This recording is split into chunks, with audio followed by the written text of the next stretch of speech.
Melissa Walker. Here. Mrs. Cotter. Here. Mr. Moser. Here. Miss Amy Walker. Here. Mr. Wigton. Here. I need a motion to adopt the agenda. So moved. Second. Discussion. Mr. Moser. Four. Mr. Wigton. 4. Miss Amy Walker. 4. Mrs. Cotter. 4. Mrs. Melissa Walker. 4. I need a motion to approve the previous board meeting minutes. So moved. I'll second. Discussion. Miss Amy Walker. 4. Mrs. Cotter. 4. Mr. Moser. 4. Mr. Wigton. 4. Mrs. Melissa Walker. 4. We have no presentation of certificates, so at this time we'll recognize any visitors who have come to discuss anything on the agenda, and we also have Mr. Mark Boho here.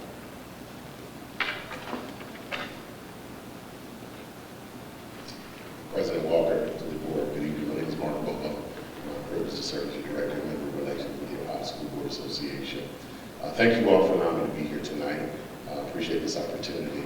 I want to say to each of you, thank you for your commitment to the Madison School District and the work that you're doing here. It goes without saying that school board leadership is so needed in today's society. And I just want to offer my sincere gratitude to each of you for your hard work.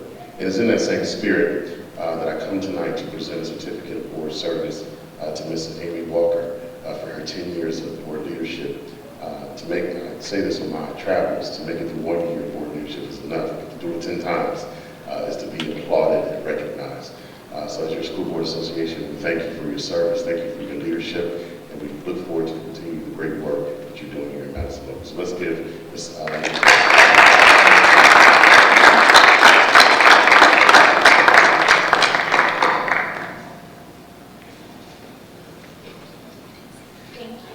very much. In quick closing, just would like to invite each of you coming up on May 6th, 5th and 6th, Board Leadership Institute in Columbus. We have our next conference that we're having together, so we look forward to seeing each of you there. As always, if there's anything that we can do to be of more assistance to you, please let us know. Thank you so much for this opportunity. President. Thank you. Anybody else? Okay. So we'll move on to Administrative Committee reports. Legislative. No report.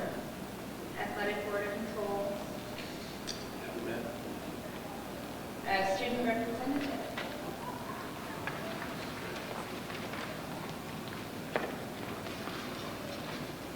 Hi, my name is Ava Ho.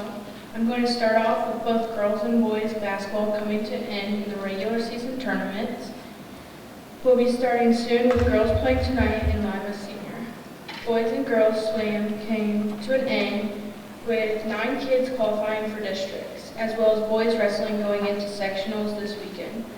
All of those sports coming to an end, spring sports ramped up. Both softball and baseball started mandatory practices along with track in addition to all these on Monday. In addition to all these sports, spring musical getting warmed up, also getting our students warmed up for state testing. All in all, Madison is ready for spring to come and show our Madison grand pride. Facilities. Good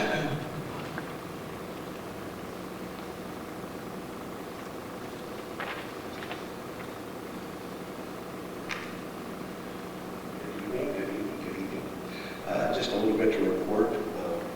We recently completed the boiler project at the high school.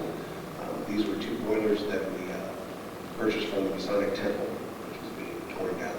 And they were only 4 years old, they were well maintained. We had all the service records. We ended up being able to purchase those for less than 50% of those new boilers. So we had those, one of them installed at the high school, the other one we're planning on doing a boiler project at Mifflin, which has a 1980 boiler in it, and replacing that boiler with the new boilers. Other than that, we've had some issues at the high school just with the age of the piping in there. Of course, it's 62 years old now, and a lot of it's galvanized pipe, and that's usually supposed to last about 50 years. So we've got our good out of it, but we're having some more extensive repairs with the boiler water conveyance system and also some of the sanitary lines actually rotting out from underneath the building. So we're working with that. We're making repairs as needed and trying to work through that. Beyond that, it's actually time to start. Seems like, well, it doesn't really seem like we're still in winter because we haven't really had a strong winter. And when the But anyways, we're actually starting to set up for summer projects. We have roofing at the high school, and that'll be just about 90% of the roofing will be done at that building. We're preparing for that, getting that all taken care of.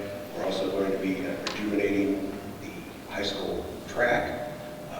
Believe it or not, it's 10 years old already, and it's time to do that update. And then we have several asphalt and concrete projects to apply for this summer. That's all. Thank you. Okay, and for student achievement, at the Career Center, one student recently completed the program and 2 students passed cosmetology and advanced cosmetology exams. And they recently enrolled 10 students in welding technology and 7 students in medical assisting. And they are working, busy promoting scholarships and grants to current and prospective students. At the high school, a special thanks to the National Honor Society and advisor Tracy Burton for organizing the recent community blood drive for London Hamilton. Madison has such a supportive community, and this event definitely showcased that. All slots available were filled, and the Red Cross was also able to accommodate walk-ins. MSI has led Madison Comprehensive High School's celebration of Black History Month.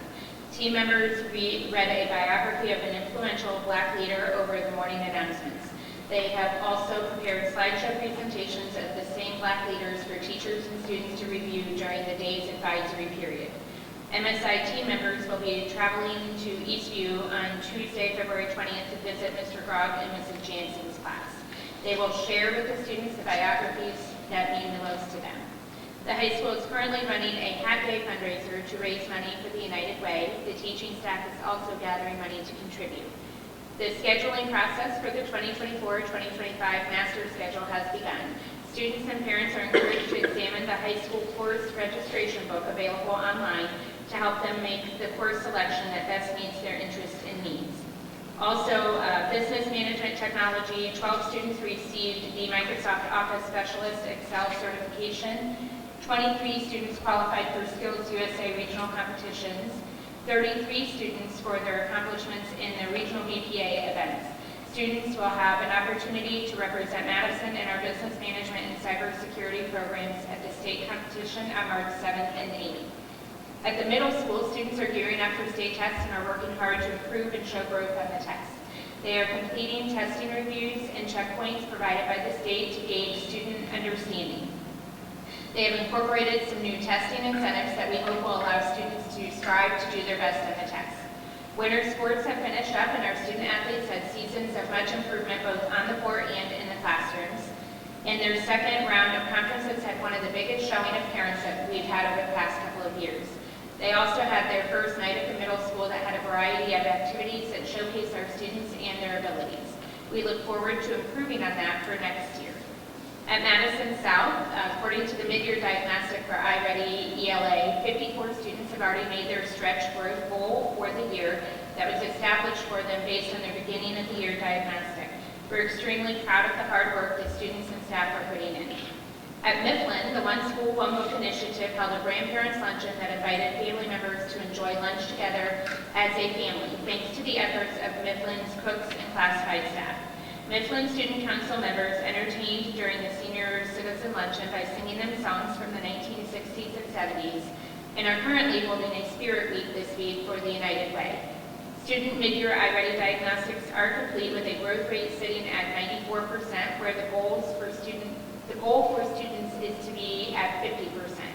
When broken down by subgroup, data from this diagnostic showed that the largest group of students are above grade level, and only 5% of students are currently in need of a Tier 3 or more intensive intervention. And lastly, at Eastview, this past week, Eastview third graders went to the Richland Academy to see the theatrical production of Henry in the Freedom Box. Eastview also celebrated its kickoff of One Book, One School with a masked reader. Students and staff are now enjoying reading The Mouse and the Motorcycle. The entire project will culminate with Literacy Night on March 21st at 5:30. And Superintendent update? I think we skipped board policy, but, There's no hurry with this. okay. Thank you. That's all right. Sorry about Just that. wanted to make sure we didn't shortchange them. I just have a few updates. We are 3 weeks shy of the end of the third quarter, so we're moving right along, and teachers and the administration in each building are very busy preparing their students for the Ohio State tests, the end of course exams, as well as the web exams in our career tech program. So they are very busy with that. We did begin, this is kind of on a not so positive note, but as we had discussed prior to the levy passing and after the levy passing, we still need to go through a reduction in force so that we can keep our staffing aligned with our enrollment. And that did start this week. And ultimately, we came out with a net reduction of staff of 11 positions. We don't anticipate 11 people being without jobs when we get to the conclusion of the process. We think that number will be closer to in the range of 4 or 5. Also, on more of a celebratory note, and I think I may have brought this up at the last meeting, but next year is 100 years of Madison. We will be celebrating. We've also come across information, kind of caught us off guard at first, but an additional celebration next year. Next year will be 50 years of vocational and career tech education at Madison. That we will be celebrating that as well. So we've put a committee together. Our first committee meeting of administrators will be next week, and in that committee we will also be looking at how we might involve staff, board members, others on the committee as we prepare to celebrate those things next year. And that concludes my update. Okay, now we have a presentation by Ms. Richard.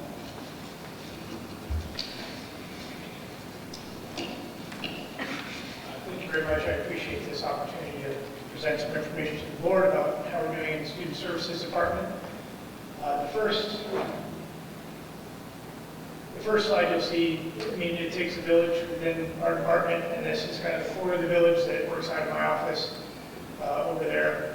But the record secretary kind of juggles and is coming in not knowing a lot about special education. She is taking on a great deal and even can point out some things, enhancement things. Speaking notes now says this needs done, so I really appreciate her. Our school psychologists do a great deal of work. Mr. Whitman, preschool through 4th grade in our non-public schools, and then Chris Hutchison, who works with 5th grade through 12th grade. There's a lot of students that need reevaluated, and that will kind of be touched on later. Lisa Jackson, our school psychologist assistant, is going to be with us through the end of this year, and then she's moving on to her internship to become a school psychologist. She'll finish up the degree.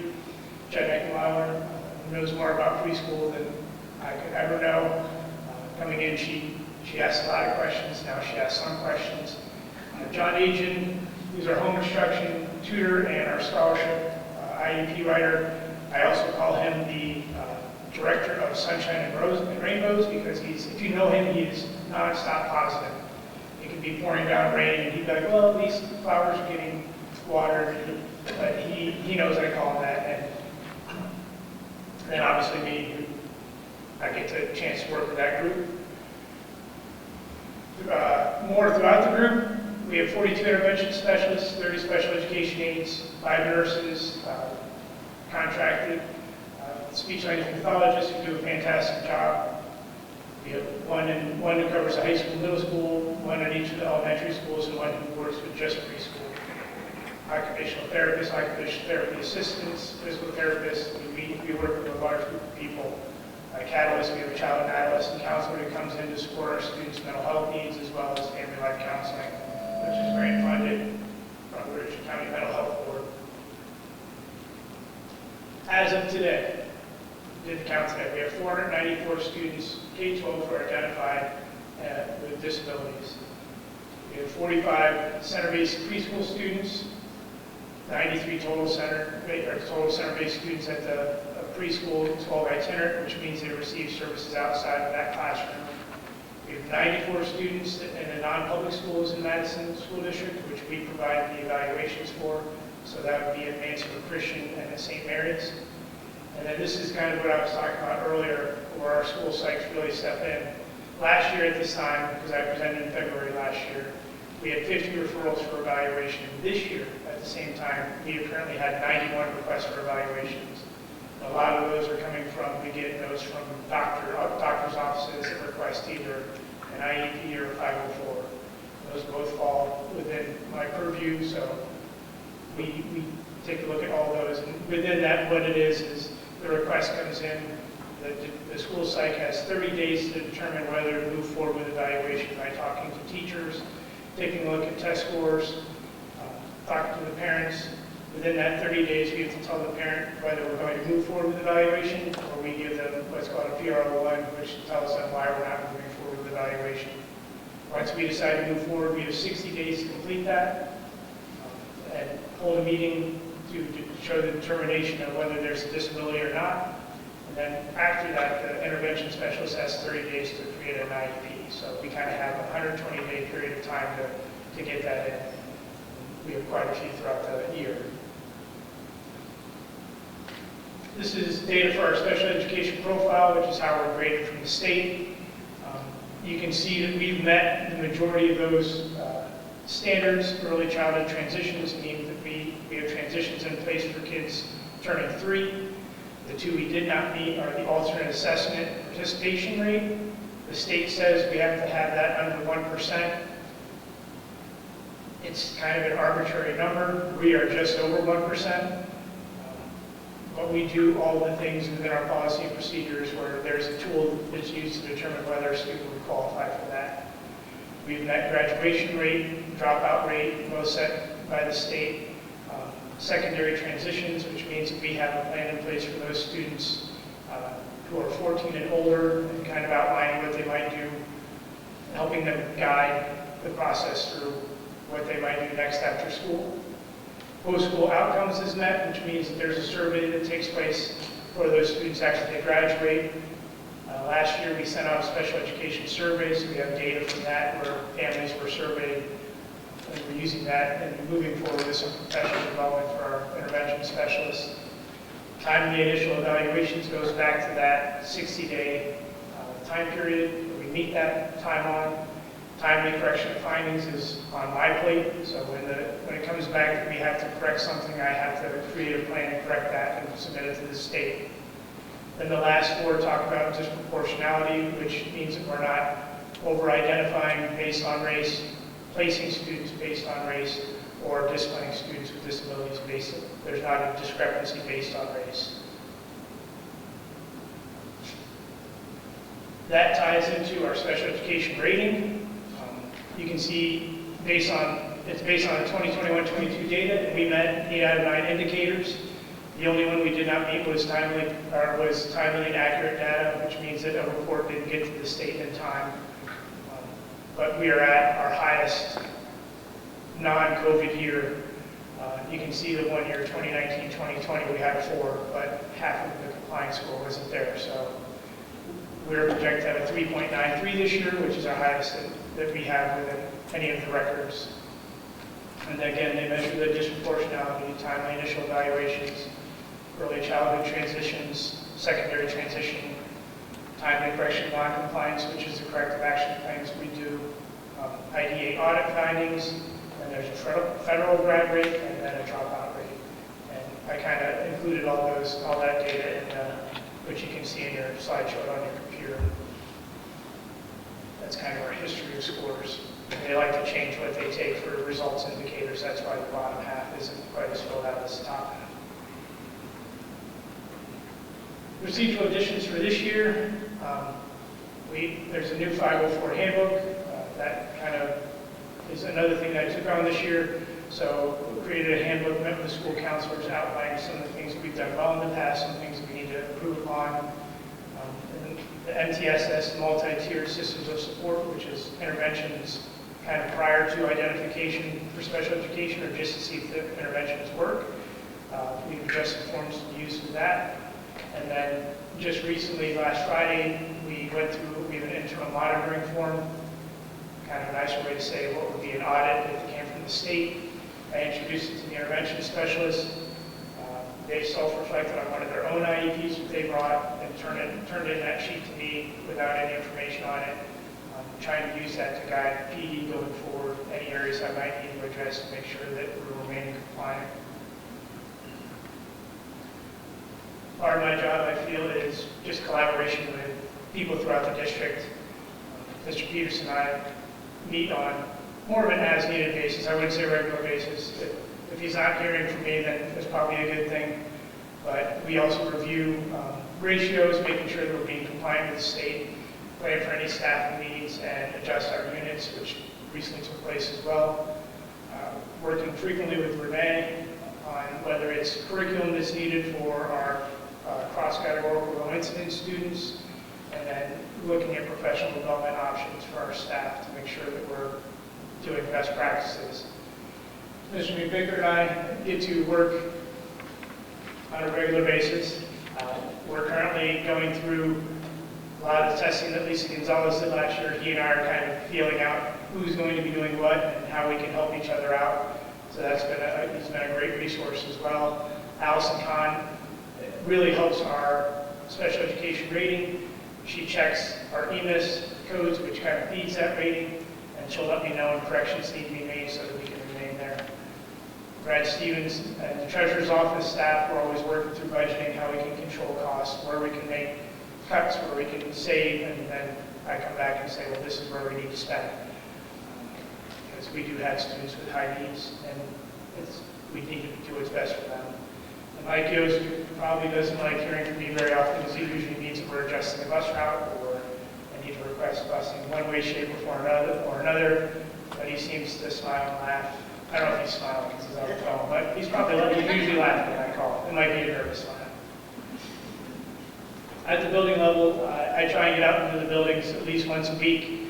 It's not always possible, but I do, because I find that trying to call a building principal is almost impossible to talk to them. So if I show up and I put my face in front of them, they usually have 1 or 2 or 5 things to talk to me about.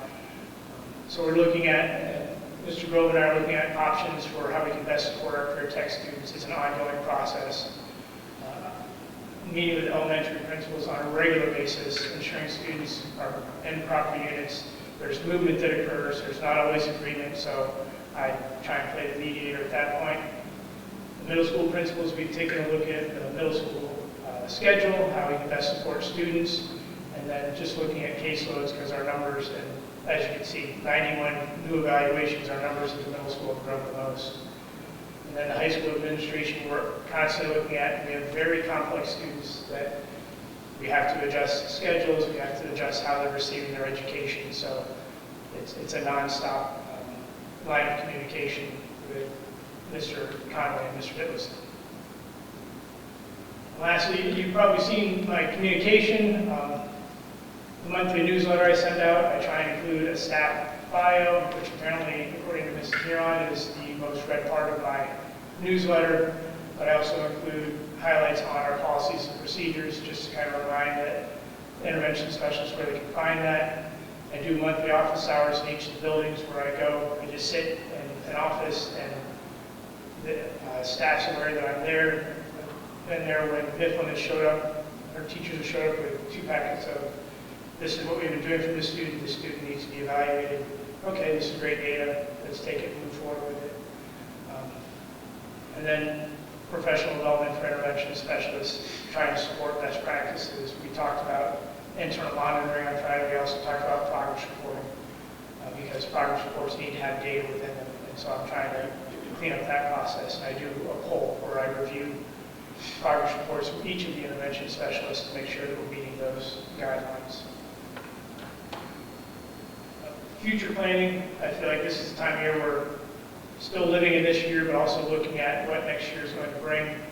Every summer, I sit down and revise the policy and procedures manual, trying to line it up with what the state has. The 504 handbook is an ongoing process because it's so new.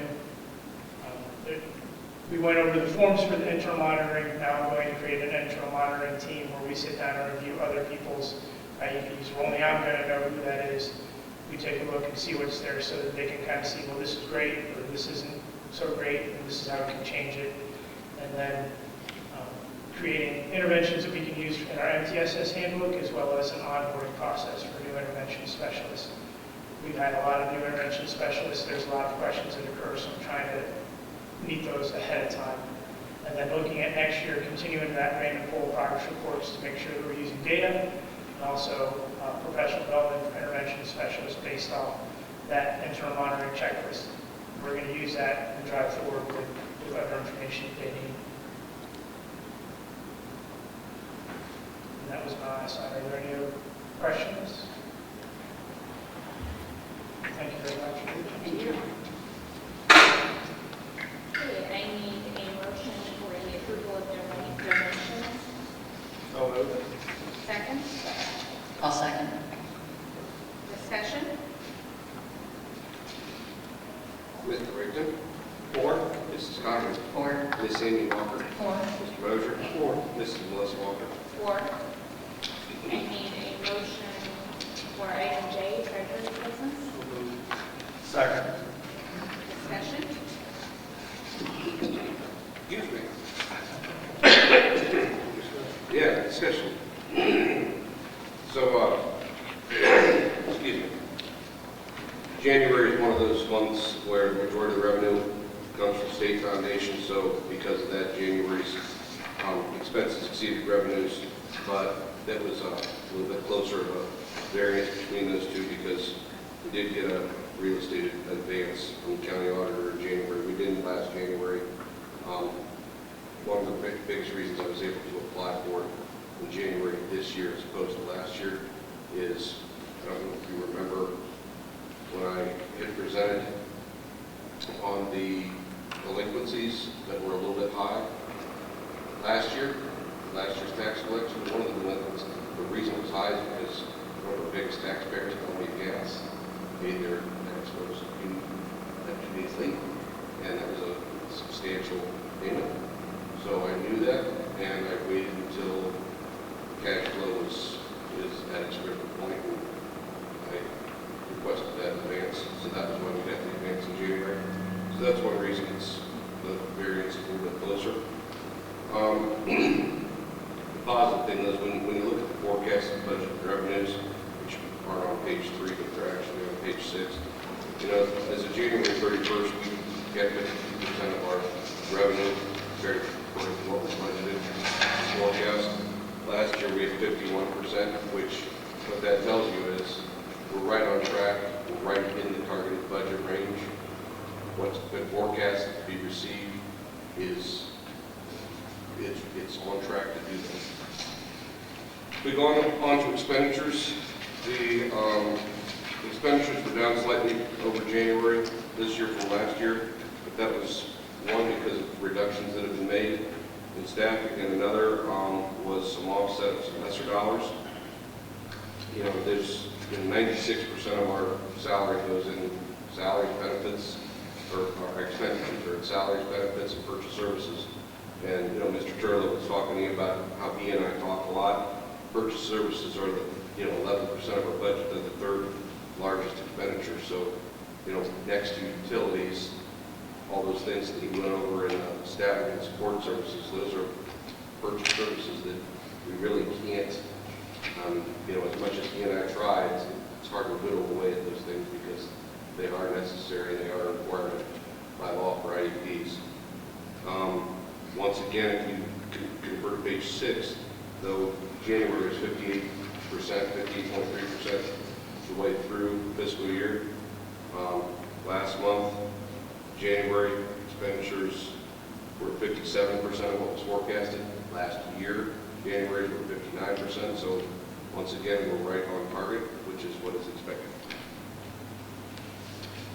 The next thing is the review of the conflict of interest policy.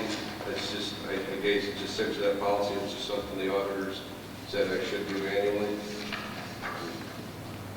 Does anybody have any questions on anything that I've gone over?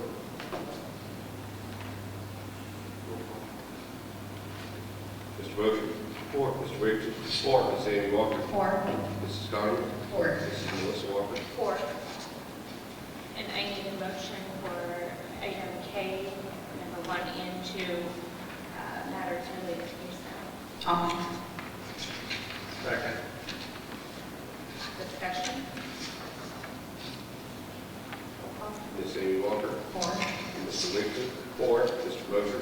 Four. Mrs. Conley? Four. Mrs. Melissa Walker? 4.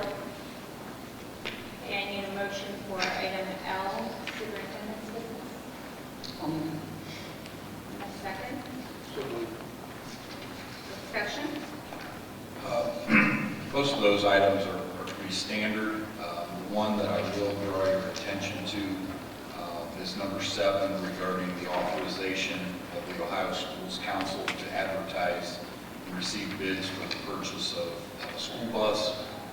Just to be very clear, just because that goes out for bid doesn't necessarily mean that we will purchase a bus. It just gives them the authority to seek out pricing on our behalf. That's all.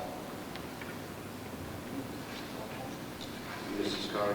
Four. Mr. Moser? Four. Ms. Amy Walker? Four. Mr. Wigton? Four. Mrs. Melissa Walker? 4. Are there any visitors who would like to address the board at this time? Okay. President's business, the next regular Board of Education meeting will be March 20th at 6 p.m. here. And we are now going to go into executive session to discuss employment and hearing for conducting or reviewing negotiations or bargaining sessions with public employees concerning their compensation or other terms and conditions of their employment. Do I need a motion? A second? Second. Mr. Wigton? Four. Mr. Moser? Four. Ms. Amy Walker? Four. Mrs.